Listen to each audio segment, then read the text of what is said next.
Presentiamo ora la sesta e ultima batteria.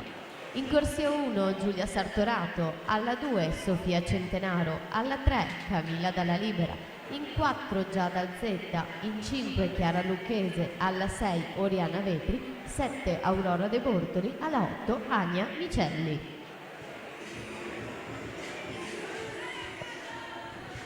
In acqua la quinta nonché penultima, quindi seconda nelle teste di serie, Sofia Stolfi 1:16.15, ha nuotato nella precedente. Siamo all'epilogo al testa a testa tra Basso e Simeoni, vediamo chi tocca davanti. Diamante Basso 1:16.53 su Giorgia Simeoni 1:16.61, si mettono rispettivamente in seconda e terza posizione alla partenza. Ultima batteria.